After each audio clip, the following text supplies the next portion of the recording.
I can't believe she did it again. A country album? I wonder if she's gonna be going on tour. Is it gonna be a residency? Maybe I can sell everything I own. I wonder if she's gonna leave her husband at home. I wonder if I can pay for a ticket and food stamps. Hello? Is this Ari says stuff?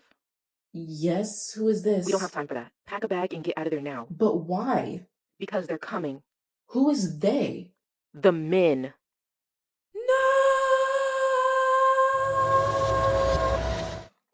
Oh, I'm sorry about that. I just took a little nap. I completely forgot I was making a video. How unprofessional. Oh my God. Well, as you can see, the men have found me. You probably have no idea what I'm talking about, so let me debrief you really quickly. I recently made a YouTube video about Freaknik. If you haven't seen it, go watch it. And in conjunction with that video, I posted a YouTube short. In that YouTube short, it was a bunch of Freaknik attendees that were debating about the ash malts. I have to say it that way because YouTube decided to demonetize my last video. So I'm gonna be very careful with my words and how I say things so that they don't set off any bells. But like I was saying, the attendees were debating about the ash malts that were happening at the event. Some of them were blaming the women for the way that they were dressed, and others were saying it doesn't matter how they're dressed, just because they're showing skin doesn't mean that they were asking for it. And that short that I posted got over 10,000 views, and the men in the comments were losing their minds. Almost every comment was a man basically talking negative about the way women dress and essentially blaming them for it was giving very much, well, maybe if you were more covered up, it wouldn't have happened type vibes. You know what? Why don't we read a few comments and get the words directly from the horses' mouths? Throw on a 30K necklace and a 20K watch. You worked for it with a legal job. You got it, you want to flaunt it. But if you flaunt it in the wrong neighborhood or location, there's a high chance someone might do violent things to take it even though you earned it, and it's not right to be targeted or legal to be robbed. But if you set the playing field with haves and have-nots, the outcome will always be mixed. The same as some men are gentlemen and some are not. How you move can determine the different reactions, whether it's moral or legal. Now, sir, I know we're not comparing getting a $30,000 chain snatched to, like, be so for real. I understand the analogy you're trying to make here, but you're comparing apples to oranges. You talking about walking through the hood with a $30,000 chain on and a woman that has been on the street are two different things. I don't know, am I crazy? Y'all tell me in the comments down below. If you don't respect yourself, why do you think anyone else would respect you? And then I replied, does this apply to women who've been while being fully clothed? How does that logic apply here? And just to clarify, I don't believe that anyone should be in any way, but a lot of the men in these comments were trying to say that if they were not dressed the way that they were, then it wouldn't have happened. So silly little me decided to question this stupid logic and got a lot more stupid logic. This wasn't the discussion, but since you raised it, let's discuss it. First and foremost is a crime. Now, if fully clothed and attacked, let's analyze the situation.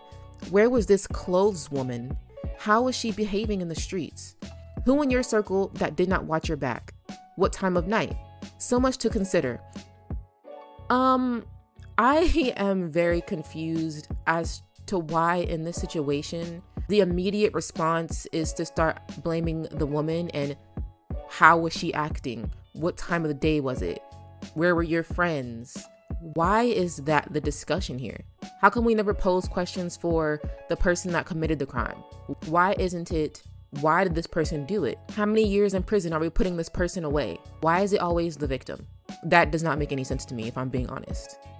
That's like us men thinking we would get the same level of respect in a suit and tie as we would in jeans and a t-shirt. It ain't happening. There's consequences and repercussions, even for the things you wear. This is very interesting. So these consequences and repercussions you speak of involve, because last time I checked, wearing shorts and a crop top outside at a party during the summer didn't warrant someone being But I don't know, maybe I'm wrong. Maybe we're from two different worlds. Again, y'all let me know in the comment section down below if where y'all are from, the consequences and repercussions for a woman showing skin is, because I would love to know. Honestly, this was very sad to read. The fact that people in 2024 still believe that the way a woman is dressed can either cause or prevent her from being is honestly a very tired rebuttal. Like, it needs to be put to rest. So in this video, I've decided that I want to share an exhibit that I found. Well, I actually learned about it while I was in college. It's called What Were You Wearing? And there's actually quite a few of these exhibits around the country. And basically what this exhibit does is they hang up the clothing that the victim was wearing at the time of the incident, and they typically share their story alongside it. Because as you know, or maybe don't know, a lot of times when these things happen, especially to women, a lot of people like to ask the tasteless question of, what were you wearing? How are you dressed? When in reality, that should be the last thing that you're asking. So I am going to be sharing a few of these stories with you guys, but before that, I do just want to remind anyone that might be triggered by this content, please click off now, go watch another one of my videos or maybe a future video that I haven't put out yet. I promise my feelings won't be hurt. I appreciate you watching the video up until this point. I was at work. He was my supervisor. I was testing out something for a new hire, and while the new hire was distracted, he grabbed me by my neck as he made comments about me. It took me until recently to realize the severity of what had happened. I was wearing a black tank top, jeans, and an oversized flannel.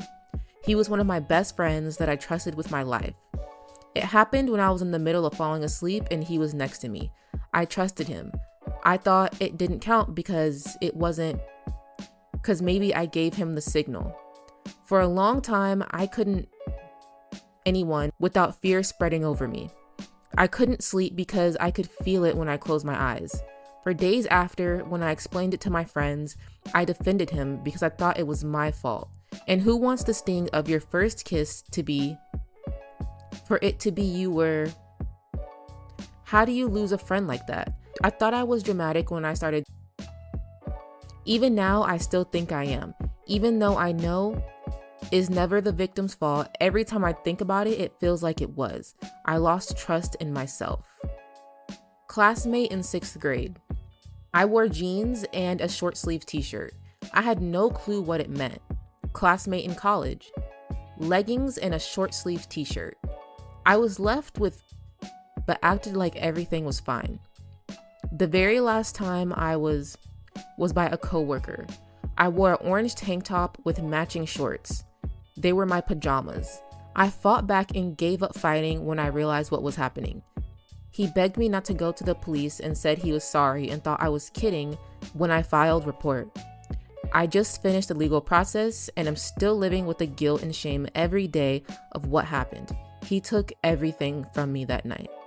Now here's the moral of the story. No matter what a person is wearing, there is nothing they can do to change the thoughts or the actions of someone that has evil intentions. There is no evidence that suggests that people are only while being dressed scantily clad. Please stop telling victims that if they were more covered up, that it wouldn't have happened to them. Because as you guys just saw, there are plenty of cases where people were fully covered, not dressed provocatively in any way, and unfortunately it still happened. Do you want to know what this is called? Victim blaming. You're shifting the blame from the only person that it truly belongs to, which is the perpetrator, the person that committed the egregious act. If I'm being honest, if you have that "what were you wearing" mentality, that honestly tells me a lot about you. And it's not telling me anything good. Now, I know that a lot of people that think this way probably aren't going to be easily swayed. They're set in their idiotic ways. But I really do hope that if you are a person that thinks this way, that you can just for 1 second truly open your eyes and look from the perspective of the victims. because everyone wants to victim blame until it happens to someone they love and care about. And it shouldn't be that way. People are people. Whether it happens to someone you know personally or a complete stranger, you should have sympathy for that person. What they were wearing should be the last thing that matters. I don't care if somebody's walking down the street butt naked. That does not give you the right to go up and touch them without their consent or permission. I don't care. I said what I said. I don't care if that person that's walking around in their birthday suit let 30 people touch them. If it comes to you and they say no, no means no. It's a hard and solid no. When it comes to, there's always a lot of conversations about what they could have done differently, what clothes they should or shouldn't be wearing, and a lot of nonsense that really doesn't matter. There needs to be more conversation about what we can do to stop hurting people. I know we cannot just snap our fingers and make the world a better place, but the amount of vitriol that people have for victims should be 15 million times higher for the perpetrator. But that's going to be the end of today's video. Thank you so much for watching. Please don't forget to like the video, subscribe to my channel, and leave a comment. It helps with engagement. I desperately need it since YouTube wants to be demonetizing my videos. And if you're feeling spicy, go ahead and follow me on my socials, which will be linked down in the comment section below. Thank you guys again so much for watching, and I'll see you guys in the next video. Bye.